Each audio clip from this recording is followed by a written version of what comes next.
Welcome to the Love Lab podcast, a safe place to get real about sex.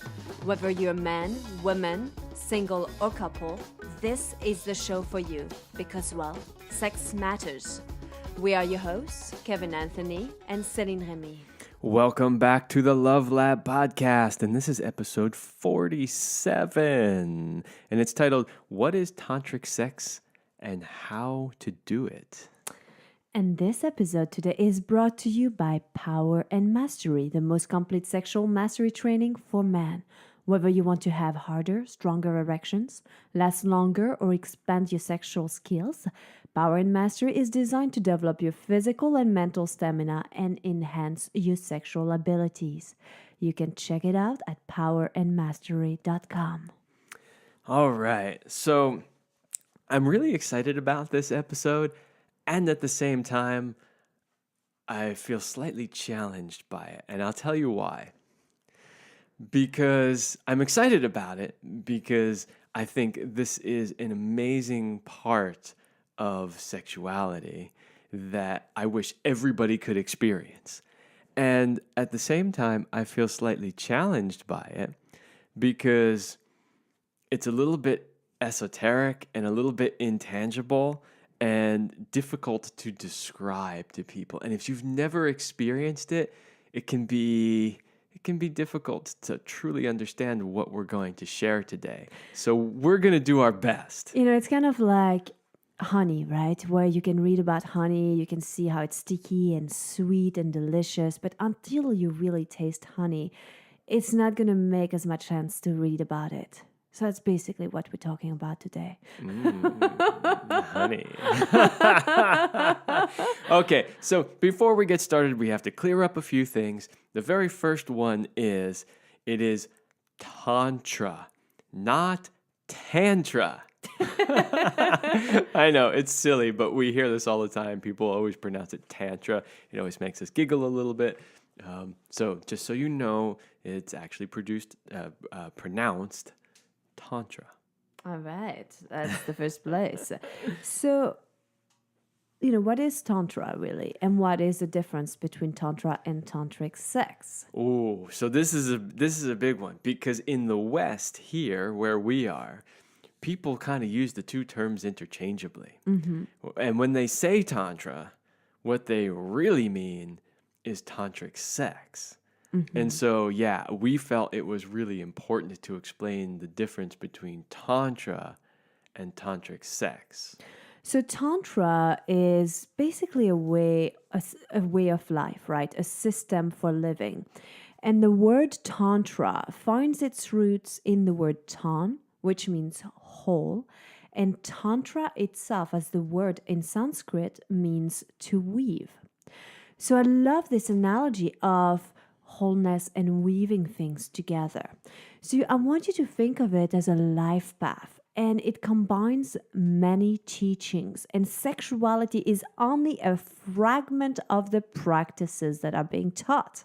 Yeah, and that's the real key, is that Tantra is a system for living life that encompasses everything. Mm-hmm. Everything from your sexuality to your spirituality to what foods you eat. Like, it's a holistic way of living life. And for people here in the West that may not be that familiar with Tantra, one of the analogies that I often use is people here are familiar with yoga. It's had enough popularity for the last decade or so that most people are familiar with yoga now. And what I always used to say is that yoga is like Tantra in a sense that yoga is a holistic way of living life. But what we call yoga here in the West is actually only asana. And asana is just your sort of postures, your poses, your physical part. And it's just one small piece. Mm-hmm. And so I used to say all the time to people that asana is to yoga what Tantric Sex is to Tantra. It's a small piece of a larger system, a larger whole of how you live life. And so I just thought I'd throw that out there because maybe people would get it a little bit more if they could relate it to something they already know about, like yoga. Mm-hmm. And then the thing is, it's not a religion, okay? It talks about spirituality, so something bigger, but it's not religion and it's not religious. And So you don't have to change who you are. You don't have to follow dogmas and rituals and ring bells and do like, I don't know, 17 different things. These things can help you at times to get into your body or create a container, but there's no such thing as like a written path that has to be followed one way. Exactly. And you can be any religion that you want to be and still practice tantra. There's no conflict there at all.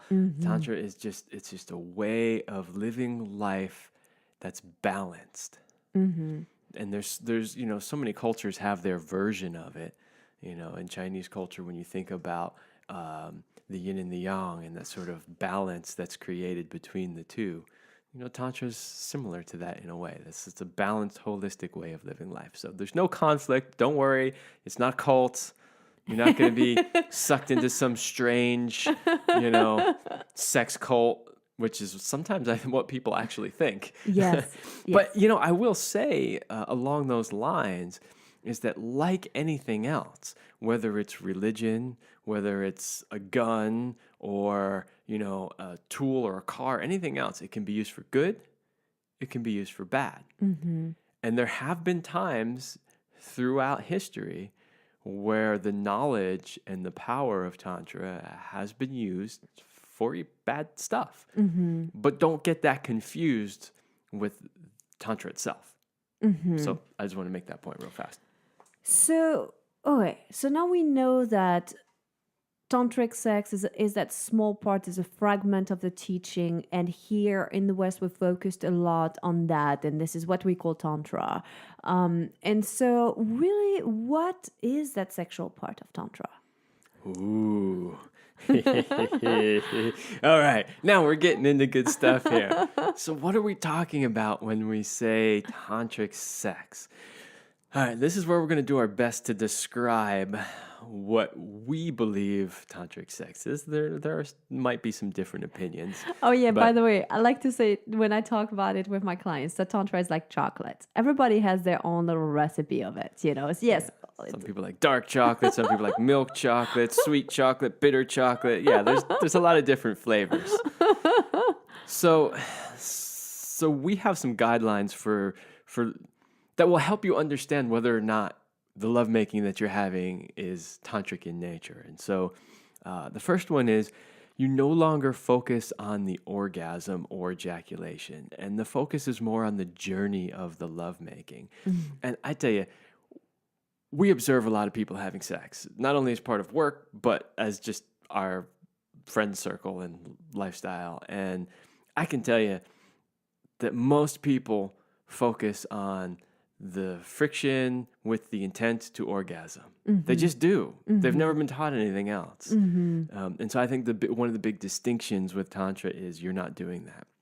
It's not about grinding genitals together and rubbing clits and stroking cocks and trying to achieve an orgasm. That's not it at all.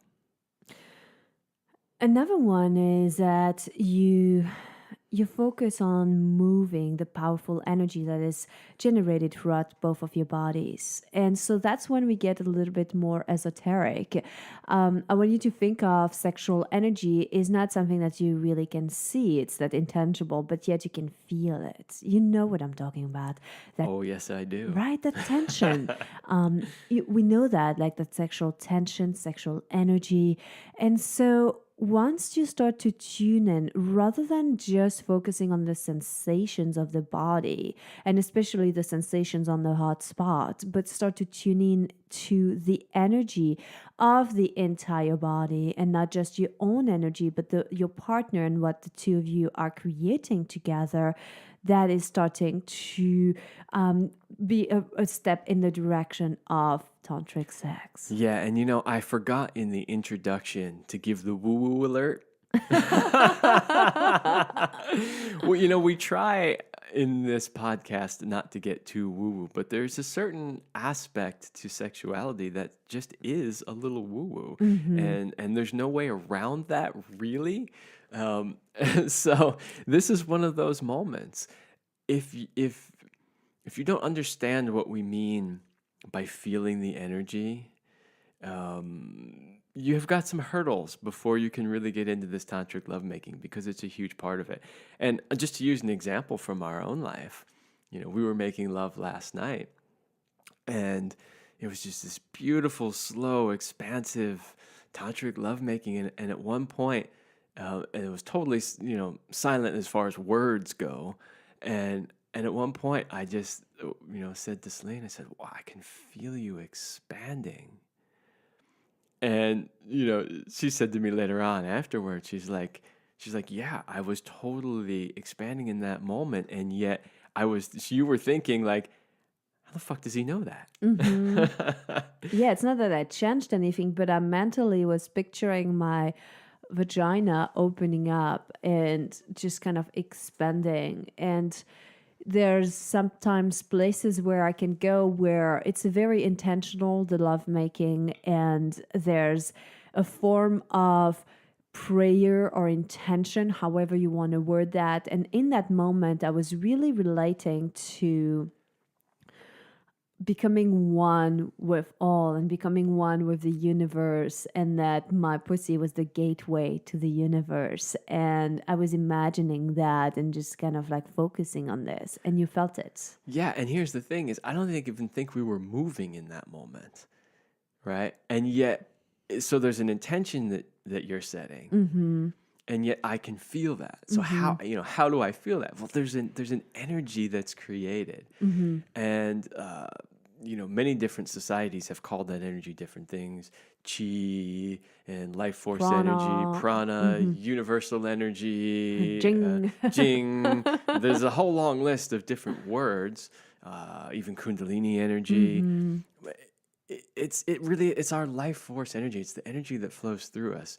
And we've said this before in different shows, but there is no difference between sexual energy and life force energy, or jing or chi or any. They're all different words to describe the same thing, which is this energy that's inside of us, and it really does move. And I know it sounds woo-woo or esoteric or whatever, but it's real and it's palpable once you learn how to tune into it. Absolutely. And if any of our listeners do martial arts, they're probably very familiar with that concept. If you even do something like Tai Chi, that's the whole point. You make movements in the air, following and feeling the energy. And when you watch these people move really, really slow, and there's this intention of feeling beyond the physical movement. And so it's really a concept that's really important to grasp and understand. And it is something that you will continue to cultivate throughout your life. Just because you understand it today, you will get it even deeper later down the road. And it's never a time where like, that's it, I have reached enlightenment, I have reached the place. It's constantly expanding. So if you approach lovemaking with the intention of going beyond the physicality and feeling what's underneath the surface and focusing on that which cannot be quantified or really like seen, it will start to move and you will start to get used to it and like become familiar with it. Yeah, and the pro tip here is whether you're doing tantric sex or not, if you can tap into this one skill, you will improve the quality of your lovemaking 100 times. Absolutely. Because this is what it's really all about. Yeah, sometimes when we think of tantric sex, people are like, okay, what can I do? Which positions? What exercise? And the trap where you can get stuck in your head in like, I have to do it just right. And then I have to follow these guidelines. And that's not really what that is all about, because you're not so much in the present. You're thinking about the next move or what needs to happen. And that takes away from the experience. So let's keep describing what sexual tantra is. So Sure. we had you no longer focus on the orgasm and the ejaculation, and you focus more on the journey. And you focus on moving the powerful energy that's generated throughout your body. The next one is, as a guy, you have to learn to separate orgasms and ejaculation. And this is huge because, and we say this so many times in so many shows, but depending on which study you follow, The average man ejaculates in 3 to 5 minutes or 5 to 7 minutes. In either case, it's only a few minutes long. And honestly, it's almost impossible. I won't say it's impossible, but it's almost impossible to reach these heightened levels in 5 to 7 minutes. I have never done it, but like you said, No, I have either. I'm just, I don't like to talk in absolutes, and so I'm leaving a little bit of room to say that maybe some tantric master can do this in 5 minutes, but in general, no, you can't. And so, as a guy, in order for you to be able to get there yourself and also be with your woman when she gets there and help her get there or help the two of you get there, you gotta last longer. Yes. You just have to. And so you need to understand that ejaculation and orgasm are two different things. They're two different processes in the body, and these can be learned to be separated. And even just now, having that thought for the very first time that they're two different things is the beginning of the journey. Yeah. And, if you're hearing this for the first time and going, what the fuck are they talking about? Or even if you've heard of it, but you've just never really experienced it, or maybe you're not that good at it, we have an entire program designed to help you do this. It's called Master Your Ejaculation. It will teach you how to separate the two. So you can look it up. It's at powermastery.com. If you're a woman, you need to learn to turn your orgasms more inward and move away from the explosive orgasm to more of an implosive orgasm. And I know it's also a strange concept. It's kind of the same than it is for guys to learn to separate ejaculation and orgasm. Like at first you're like, what are you talking about? What is this? Well, because you're probably used to going for the clitoral orgasm, and it's this firework, and it's that which I call the genital sneeze that happens. But then you can start to tune in and to bring the energy inward. So rather than exploding on the outside, where you're coming and then you're feeling tired or worn out, or you can't touch your clit anymore, ultra sensitive, you move the energy inward where you explode on the inside, and you never reach that point of, oh, too much, can't touch no more, ultra sensitive, or I'm tired. As a matter of fact, you become insatiable. That's such a good place to be in. Yeah, and what's interesting is, as a guy, I can feel the difference when you have an implosive versus explosive orgasm. I don't necessarily know how to describe the difference in words, but I can feel the difference when you have one versus the other. And the implosive ones are much more expansive. And why they can both be very powerful. There's just a difference. Like a true implosive orgasm is just off the charts powerful.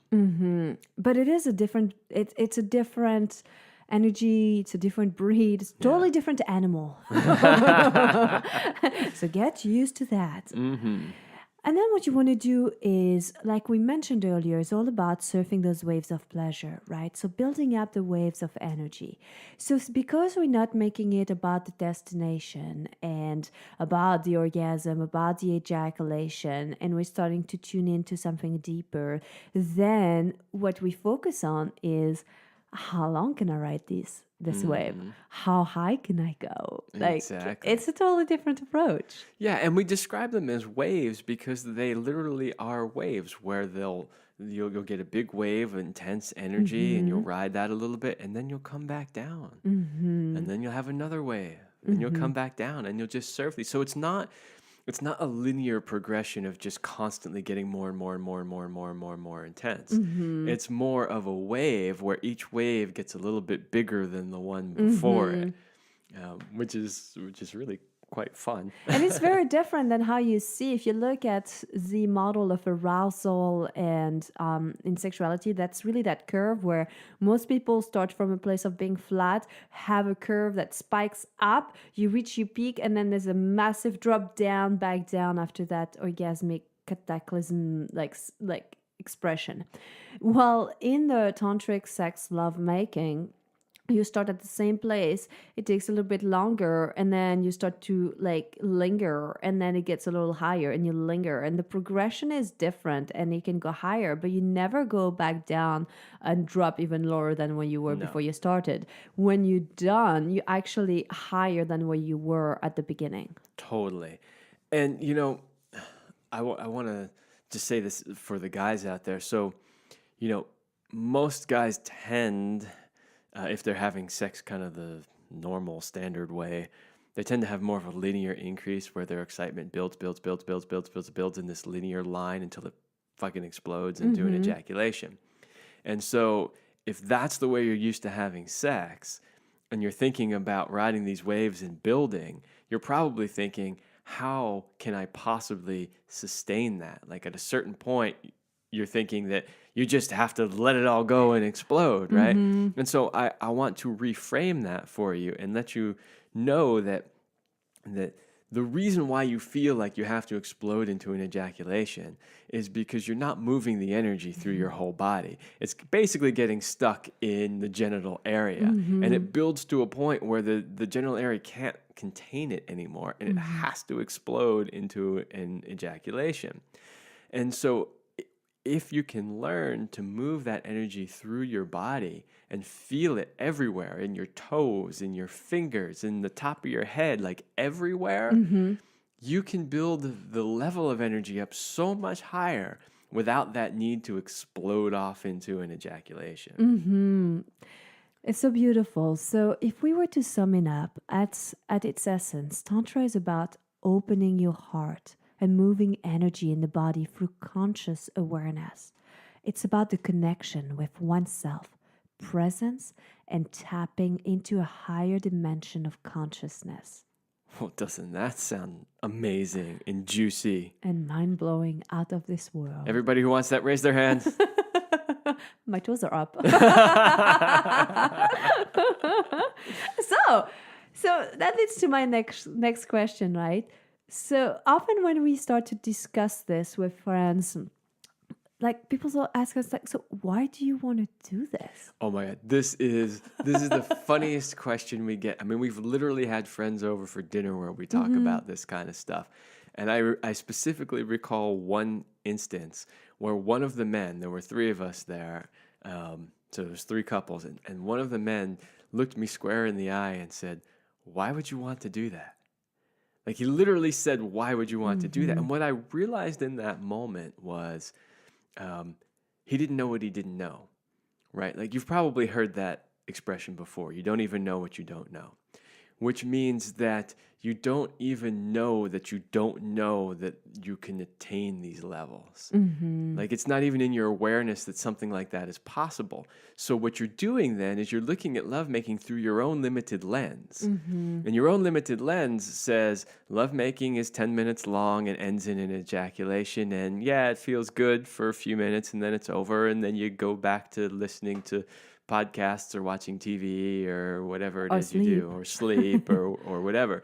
So their frame of reference is so narrow that they can't even comprehend why somebody would want to do this. And maybe some of you have heard of Sting, and he used to talk about his lovemaking, that he would make love for hours. And I often hear that people are like, well, who would want to have sex for 4 hours? Like, Me, I think our current record is 6, and it was fucking amazing. that is correct. And it's one of those where I say, do try this at home. Yes, over and over again. So if you want to learn more, so we have episodes for you, by the way. Episode 25, how to have the best orgasms ever, where we talk about the different levels of orgasms. So we're not going to get into that today.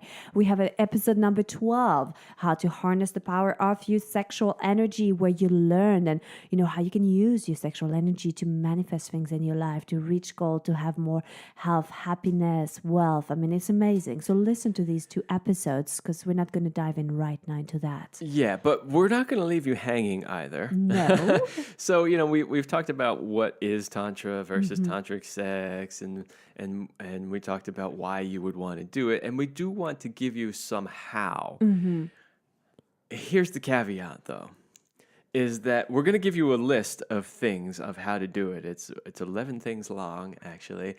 But each one of these is so deep, and there's so much that you could learn about each one that there's no way we could possibly get it all into a podcast. So we're going to give them to you. We're going to give you some brief descriptions. And really, at the end of the day, if you really, truly want to learn and master this stuff, it would be best to work with somebody, whether it's us or somebody else. There's plenty of people out there that teach Tantra. Try to find a good one, though, because some of them, they say they teach Tantra, and it's really just a bunch of crap. But anyway, we'll talk more about that after we go through this list. Absolutely. So number 1, how do you do this? You have to let go of expectation, agenda, and goal. It's essential at the start that there is no goal, agenda, and destination to reach. Exactly. So what is something that we hear quite often from men? Well, now that you've got me all turned on, you have to finish me. You need to stop that. Or women, also same thing, where it's like, just get a little longer. I'm nearly there. I'm just about there. Like, keep going. Don't stop. Or don't leave me hanging. Exactly. Right? So these are like really important. Like we mentioned earlier, as a man, you want to learn to separate your ejaculation and orgasms. This is like a crucial step in getting into that space of having tantric sex for hours. Yeah, and these first few that we're covering here, number 1, let go of expectations. Number 2, learn to separate your ejaculation and your orgasm.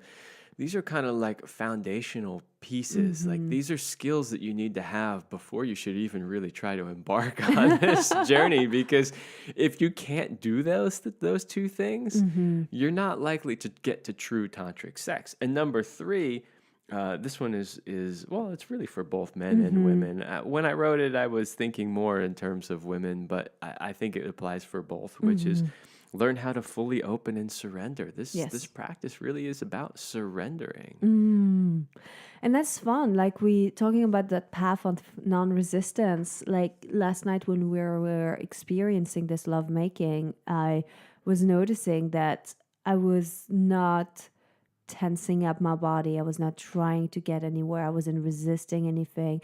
The more sensation I would feel, the more I would relax. And that's really what allows you to like go to higher levels. And so it's a very different concept than how we usually do that. So that's why you need to have these things in place. And awareness is essential because we have a default mechanism. And I see that all the time when I work with my clients. They don't realize that they tense up their bodies. They don't realize that they stop breathing, or like that they go faster, like they go into these, like, I don't know, there's a switch in the mind and they like go on autopilot, and it's not serving them. It's autopilot. And I also want to just say for the guys out there, being open and surrendering does not mean being passive in the bedroom. No. So it doesn't mean that you're just gonna lay there and be all hippie and like, oh, I'm not going to take charge. I'm just going to let the flow go. No, you can still be a man. You can still take charge. You can still, make love to your woman like the masculine that you are. But it also means that you're open and surrendering to what might happen in the moment, where it might go, what mood she might be in, what she might need in that moment. It's just totally being open to maybe it goes into literally like other dimensions or not, and just being open to however that goes. So number 4, you want to learn to move and feel energy. We talked about this a lot earlier, so you've got that one. Yeah, there in traditional tantric practices, there are a bunch of practices that they have to teach you how to feel and move energy. And even if you're not doing it in a sexual way, like you mentioned Tai Chi or Qigong earlier, those are both two great practices that will teach you how to move energy and feel energy. There are some tantric specific practices to teach you how to do that too. But it's another like must prerequisite if you really want to experience true tantric sex, you have to be able to do that. Yeah. And then my favorite, number 5, you have to get into your body. And a lot of us are stuck in our heads. And I know even for women, we have diffuse awareness, so we can think of several things at once. And that's just how we operate. And it's difficult at times to get out of the head space into the body. But getting into your body when you're making love is essential, because if you're making love from your head and you're stuck in a fantasy island, if you're stuck in what was said earlier, and that's something that we talked earlier with Kevin, I was sharing about our experience last night where I was so present in the now. I wasn't thinking about the sexy things he had said earlier that could still potentially turn me on, because sometimes you revisit a fantasy or something that happened because it still gives you a charge. And I wasn't thinking what's the next thing I can do to get turned on or turn him on in the future. I was really just like here. Really here. Yeah. We're kind of like speechless right now. We're like kind of like feeling it all over again. I think we're still feeling the effect of it. Yeah. Well, what's interesting is we had this topic on our list of show topics for a while now.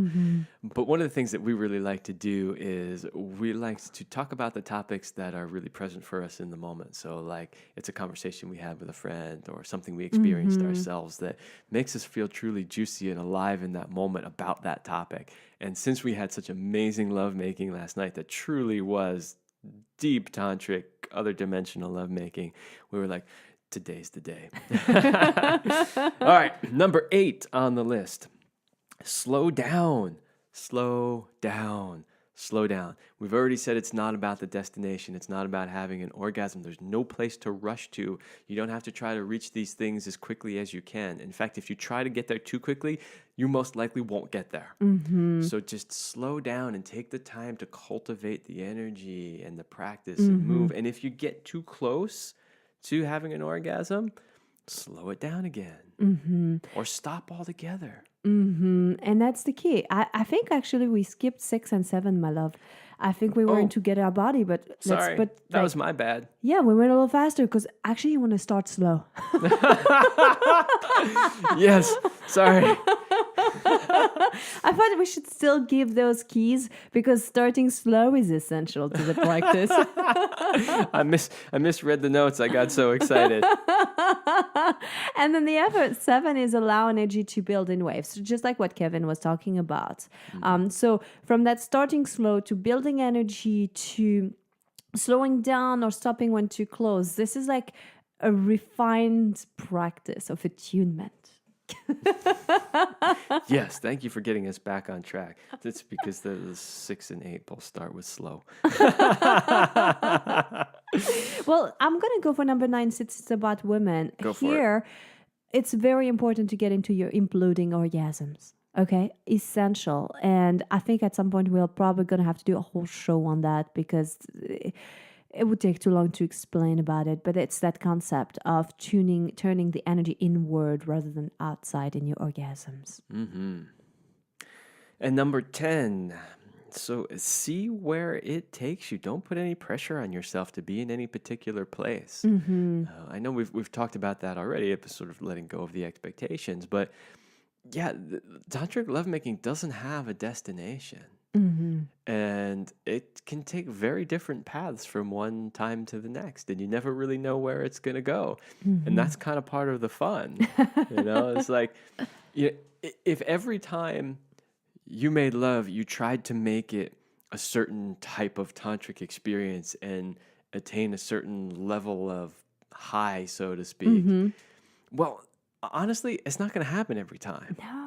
And it's going to happen to varying degrees. So if you put that kind of pressure on yourself, on your partner, on the lovemaking, it's actually going to impede your ability to get anywhere.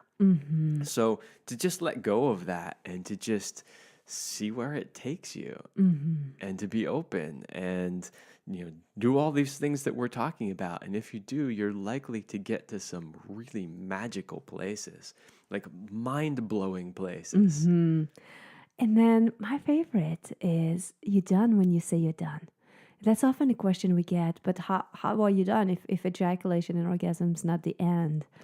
And I'm like, you're done when you feel complete. And you can pull out with a raging hard on, and that's still fine. Absolutely. A throbbing pussy, and it's still perfect. Yeah, I know. It's so funny that people are so conditioned that sex is over when you have an orgasm or an ejaculation. And honestly, even if you're having regular sex, that should not be the end of your sex. I mean, if you're the average man who lasts about 7 minutes, and the average woman who doesn't orgasm until 20 to 30 minutes, if you ejaculate, you're not done. And people ask me, but how do you know? And I'm like, well, it's the same time when you eat. Like, you feel full. You're done. Yeah. You just know. I mean, you just have to experience it. So if you approach sex with all these steps that we've just given you, you will get to those places. You will start to see what we are talking about. It will make sense later on. And you'll feel it and you'll know it. You're like, okay, I'm complete. I'm done. Thank you very much. Or like, I just want to snuggle now, or talk about our highlights or lowlights or anything like that. And that's one way that you can keep the energy moving. Or you could be like, now I'm going to go make this amazing meal, or I'm going to go create a painting or do something else and put that energy into that. Yeah, I would just suggest, like not operating any heavy machinery or deadly weapons afterwards, because most likely you're going to be in an altered state. A little dizzy, spacey, very happy. It has really nice side effects. Warnings. This might make you highly happy. 100% natural. Organic. It's even gluten-free. So we hope these tips were really helpful. Remember that tantric sex and tantra is a journey, and you're never going to reach a place of having experienced it all. Take your first step today. Try one thing at a time and start to do things differently and reframe how you view sex, because this is really going to enrich your life. Yeah, and there's tons of great books on it. Read some books. Yes. Try to like really expand your mind into the possibilities of what could be. And I really do recommend work with somebody. Work with somebody that has experienced it, that has really knows how to get there. Yeah, it's the shortest way. Yeah, and let them guide you. And we're happy to help you. And if you want to know what book to read, make sure you sign up for the Sex Vault, because there is a whole list of our favorite books on the subjects for you to read. So just join us in the Sex Vault. All right, there you have it. That was our best attempt at describing tantric sex, and we hope that it got you a little turned on and a little curious. And if you're not already having tantric sex, you're going to go out and try it. All right, everybody, we will see you next week.